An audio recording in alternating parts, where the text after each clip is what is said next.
Good morning students. चलिए हम लोग गुजसीटी प्रैक्टिस पेपर 1 सॉल्व करने जा रहे हैं। देखिए पहला क्वेश्चन आपको क्या दिया है। If a relation R on the set 1 2 3 B defined by R equal to 1 2 then R is. देखिए रिफ्लेक्सिव का मतलब क्या होता है। अगर आपका रिलेशन सेट पर डिफाइंड है जिसके एलिमेंट 1 2 3 है तो रिफ्लेक्सिव होने के लिए उसमें 1 1 2 2 3 3 का होना जरूरी है। जैसे 1 1 2 2 3 3 इस तरह रिलेशन में इतने एलिमेंट एटलीस्ट होना जरूरी है। अगर इससे ज़्यादा होते तो ठीक है, लेकिन इतना होना जरूरी था। बट यहाँ पर ओनली 1 2 है, इस वजह से हमारा जो रिलेशन है वो रिफ्लेक्सिव नहीं माना जाएगा। देखिए सिमेट्रिक में क्या होता है, अगर 1 2 रिलेशन में है तो उसका रिवर्स 2 1 में भी होना चाहिए, इस तरह से, ठीक है, तब वो रिलेशन क्या माना जाता, सिमेट्रिक। ये ट्रांजिटिव माना जाएगा। देखिए ट्रांजिटिव के लिए दो कंडीशन होती है। पहली कंडीशन क्या होती है कि अगर ए बी रिलेशन में है एंड बी सी रिलेशन में है तो यहाँ पर पेयर बन रही है।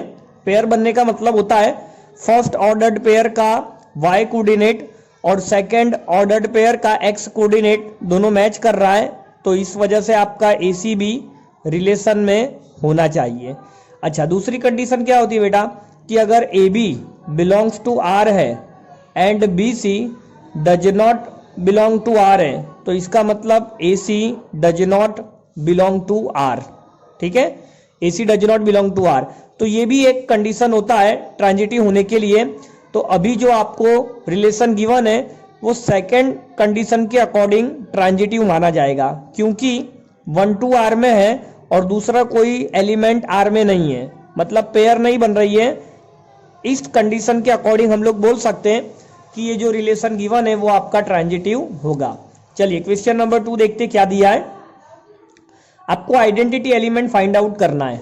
आइडेंटिटी एलिमेंट को हम लोग ई से लिखते हैं for the binary operation this. चलिए फॉर्मूला क्या होता है, तो बेटा आइडेंटिटी एलिमेंट फाइंड आउट करने का फॉर्मूला होता है A star E equal to A star A. A star E मतलब क्या होगा, मल्टीप्लीकेशन बाय 2, तो यहां पर आप यही करेंगे A into E by 2 equal to A, तो ए से ए कैंसल होगा तो आपको ई की वैल्यू 2 मिलेगी। मतलब ऑप्शन सी, सेकंड नंबर में ऑप्शन सी राइट माना जाएगा। चलिए थर्ड नंबर का क्वेश्चन देखिए क्या दिया है। A equal to 1 2 3 and so on N B equal to A B, then the number of surjections. Number of surjections का मतलब होता है number of onto function. Onto function का मतलब होता है रेंज इक्वल टू कोडोमेन। अगर आपका फंक्शन सेट ए से सेट बी पर डिफाइंड है तो सेट बी का एक भी एलिमेंट फ्री नहीं होना चाहिए, मतलब ऑन टू होना चाहिए, रेंज इक्वल टू कोडोमेन होना चाहिए। इस तरह से कितने फंक्शन यहाँ पर पॉसिबल है ये आपको देना है। 4 ऑप्शन आपको यहाँ पर पता है। देखिए सबसे पहले हम लोग बात करते हैं कि टोटल नंबर ऑफ फंक्शन क्या होगा। टोटल नंबर ऑफ फंक्शन का मतलब ऑन टू प्लस इनटू सब कुछ यहाँ पर हम लोग ऐड करेंगे। तो टोटल नंबर ऑफ फंक्शन बताने का फॉर्मूला क्या होता है बेटा, अगर आपका फंक्शन सेट ए से सेट बी पर डिफाइंड है, ठीक है, तो टोटल नंबर ऑफ फंक्शन क्या होते हैं, बी के जितने भी एलिमेंट्स हैं उसकी पावर ए के एलिमेंट आपको करना है। यहां पर देखिए आपके पास बी में ओनली 2 एलिमेंट है, तो आप 2 की पावर क्या करेंगे, ए में कितने एलिमेंट है तो n, तो 2 रेज टू n, ये आपका टोटल फंक्शन माना जाएगा। इसमें इनटू और ऑन टू दोनों ऐड है। अब आप क्या करिए, आप total number of into function बताइए। देखिए इनटू फंक्शन का मतलब क्या होता है, range not equal to codomain. आपके पास सेट बी में ओनली 2 एलिमेंट है ए बी, और सेट ए में आपके पास n एलिमेंट है। तो इनटू फंक्शन के लिए आपको क्या करना पड़ेगा, b का ये जो 2 एलिमेंट है इसमें से किसी एक को छोड़कर बाकी सारे एलिमेंट को आप दूसरे से जोड़ दो। जैसे मैं b को छोड़ दे रहा हूं, सारे एलिमेंट को मैंने a से जोड़ दिया, तो ये अपने आप में एक इनटू फंक्शन है। दूसरा इनटू फंक्शन क्या पॉसिबल है यहाँ पर, तो बेटा दूसरा इनटू फंक्शन इस तरह से पॉसिबल है कि आप सारे एलिमेंट को b से जोड़ दो। और ए को खाली रख दो, तो ये भी इंटू फंक्शन है और ये भी इंटू फंक्शन है, तो कुल मिलाकर के 2 इंटू फंक्शन पॉसिबल है। तो अगर आप टोटल नंबर ऑफ फंक्शंस में से total number of into function minus करते हो तो जो रिजल्ट मिलेगा वो आपका total number of onto function होगा। तो आंसर मेरा बी होगा, ऑप्शन नंबर बी, क्वेश्चन 3 का आंसर बी होगा। चलिए आगे बढ़ते हैं। Question number 4 theory based question है। आज ही मैंने आपको चैप्टर 2 के सारे फॉर्मूला 1 वीडियो में अपलोड किया हुआ है ना, तो आप लोग देख लेना अगर देखना बाकी है तो। कॉसेक इनवर्स का प्रिंसिपल वैल्यू ब्रांच क्या होता है? Option D, close interval minus π/2 to π/2 minus 0। चलिए आगे बढ़ते हैं। क्वेश्चन नंबर 5 देखिए, क्वेश्चन नंबर 5 जो है वो आपका कैलकुलेशन वाला क्वेश्चन है। यहां पर आपको कैलकुलेशन करना पड़ेगा। चलिए हम लोग कैलकुलेशन करते हैं। सबसे पहले तो आप क्या करिए, साइन 2 tan इनवर्स 0.75 का मतलब 75/100, ठीक है, मतलब 25 3 जा 25 4 जा, तो ये आपका 3/4 है। अब आप क्या करिए, tan इनवर्स 3/4 को आप थीटा मान लो, ठीक है, tan इनवर्स 3/4 को आप क्या मान लेंगे? थीटा। तो यहां से आपको tan थीटा कितना मिलेगा? 3/4। चलिए वैल्यू पुट कर दीजिए। साइन 2, इसे आपने थीटा माना है। साइन का हाफ एंगल फॉर्मूला tan के फॉर्म में क्या होता है? तो 2t/1 + tan स्क्वायर, मतलब 2 tan कितना है? 3/4। मैं tan थीटा की वैल्यू डाल रहा हूं, 1 + tan का स्क्वायर मतलब 9/16।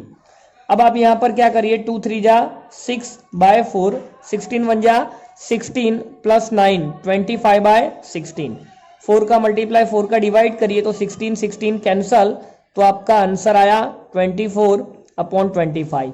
अगर हम लोग ऑप्शन देखते तो पॉइंट में गिवन है, तो आप यहां पर क्या करिए, 4 का मल्टीप्लाई एंड 4 का डिवाइड करिए, तो 25 4 जा कितना होता है? 96/100, तो ये आपका 0.96, मतलब क्वेश्चन नंबर 5 का जो आंसर है वो ऑप्शन सी होगा। ठीक है, चलिए आगे बढ़ते हैं हम लोग क्वेश्चन नंबर 6 पे।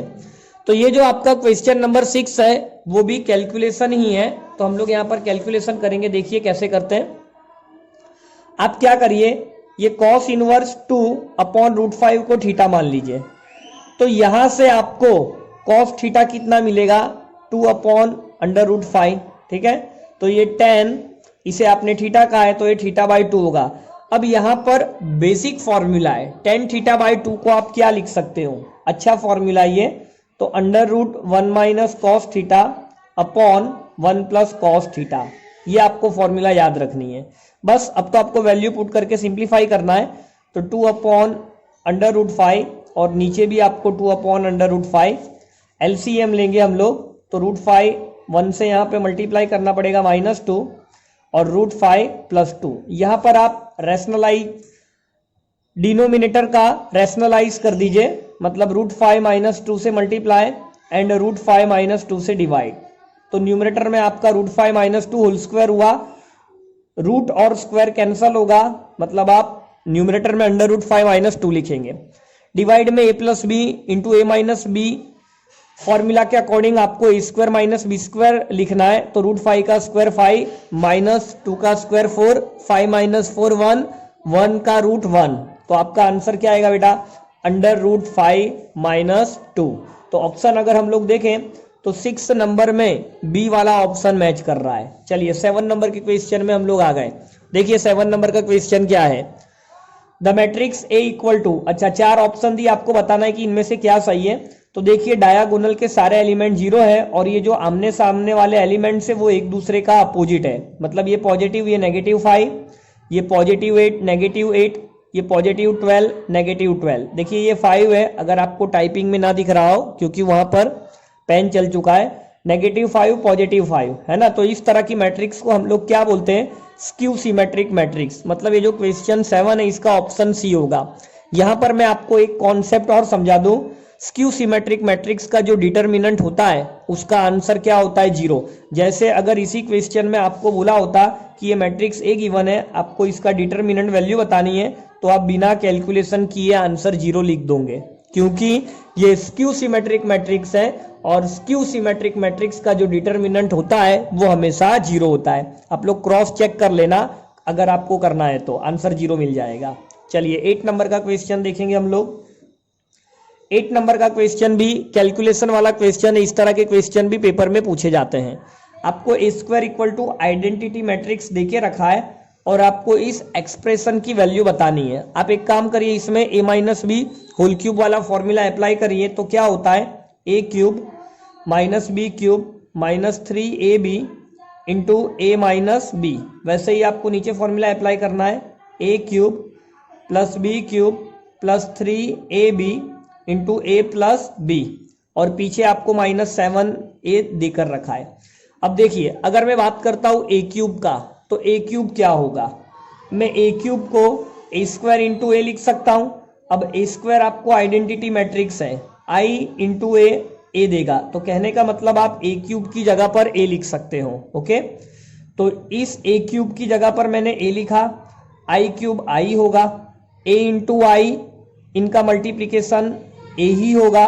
यहां मल्टीप्लाई करेंगे तो 3a square minus minus plus 3a into I A. अब नीचे लिखते हम लोग, यहां भी a क्यूब a लिखा जाएगा, i क्यूब मतलब i होगा, ये मल्टीप्लीकेशन a होगा, a का a से मल्टीप्लीकेशन a स्क्वायर, और ये a का i से मल्टीप्लीकेशन a, बट यहाँ पर 3a तो आपको 3a लिखना पड़ेगा, -7 है। अब देखिए, minus I plus I zero matrix, minus 3a square plus 3a square, ये भी जीरो मैट्रिक्स हो गया, 3 + 3 6 + 1 7, ये 7 और ये -7 जीरो मैट्रिक्स।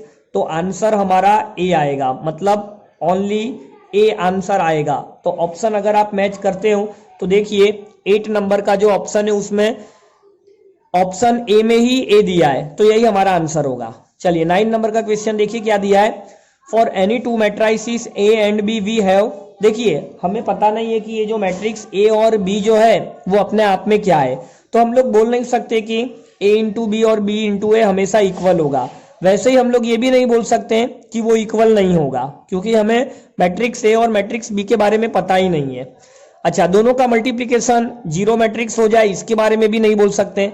मतलब हम इन तीनों ऑप्शन को यहाँ पर कुछ भी श्योरली बता नहीं सकते क्या आंसर होगा, इसलिए आपको क्या टिक करना पड़ेगा, नन ऑफ द अबव।